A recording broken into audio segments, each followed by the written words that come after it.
channel. Gusto ko lang pong share sa inyo kung paano po ako gumawa ng Korean pancake. Tapos, tamago soup. Yung tamago po means egg soup. Ito lang po yung ating mga kailangan. Actually, same lang po sila. Iniba ko lang po ng hiwa. Ito po yung ating spring onions. Tapos yung garlic chives. Yung ating dried shrimp. Tapos, optional, nilagyan ko lang po siya ng octopus. Tapos, cornstarch, flour, sesame oil, salt and pepper to taste. Tapos, yung ating sauce, soy sauce, vinegar, sugar. Tapos, para sa ating tamago soup, yung egg, tapos yung nira, at saka spring onion, bali garlic chives. Tapos, ito lang po yung pinapanlasa ko sa soup. Consomme. Ayan. Guys, kumukulo na po yung ating soup. Nilagay ko lang po yung consomme. Pwede pong chicken cubes. Ano ba yan? Chicken cubes.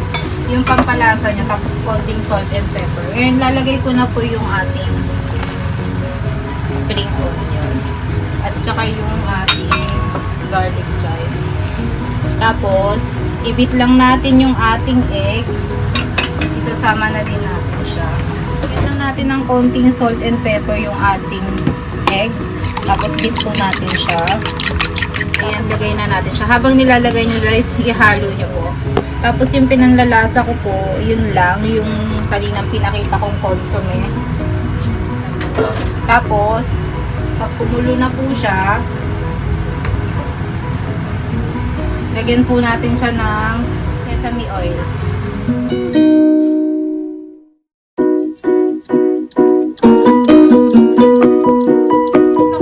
Po siya ulit, patay na po natin yung ating heat kasi okay na po siya. Napakadali lang po niyang gawin. Ganyan lang po. Ayan. Lagay po natin yung ating ayan. Lagay natin yung ating flour, tapos yung ating cornstarch.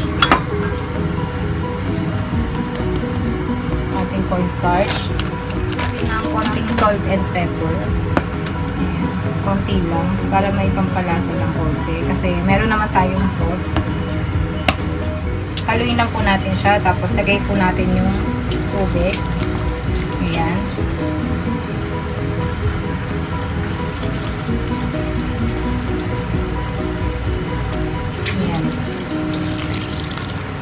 Ayan guys, nahalo ko na siya ng mabuti. Kung gusto nyo po, sa fry pan nyo ilagay yung goma abra o sesame oil. Ako po kasi, ilalagay ko na siya para hindi ako mahirapan. Para hindi na ako laging lagay ng oil. Yan, naglagay lang po ako ng oil. Tapos, saka na natin ihahalo yung ating mga ingredients. Haluin lang natin siya mabuti. Pagsamasamahin lang natin siya lahat po.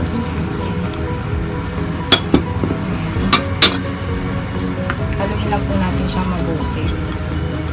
Ayan. Tapos, pag nahalo na natin siya mabuti, ilulutan na po natin siya. Ayan po guys, nahalo ko na siya mabuti. Niinit ko lang yung fry pan ko, tapos umainit na po yung ating fry pan. Kaya, scoop lang ako. Ayan, scoop lang po ako. Tapos, nalagay ko na siya sa ayan, fry pan. Nalagyan pa natin.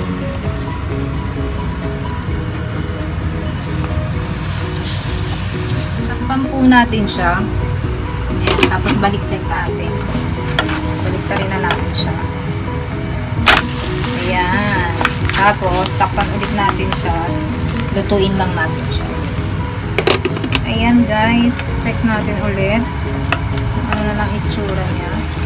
Pero tingin ko luto na. Ayan. Pwede na siya. So, lagay natin yung ating sugar. Ayan. Ating soy sauce. Tapos, yung ating vinegar.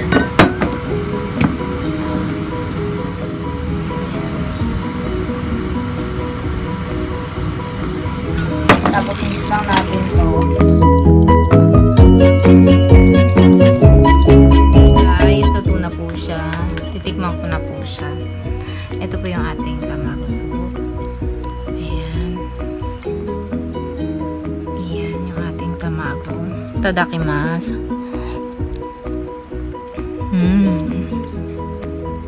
Ang sarap niya.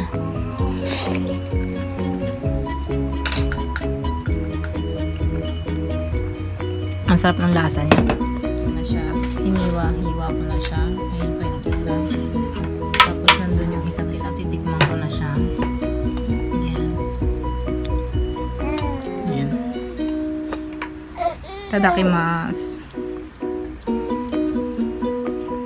Kain po tayo.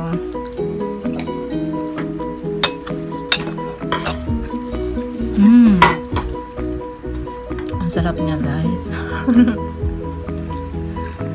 Kain tayo. Try nyo din po ito. Ang sarap. Thank you for watching po. Please like and subscribe. Bye!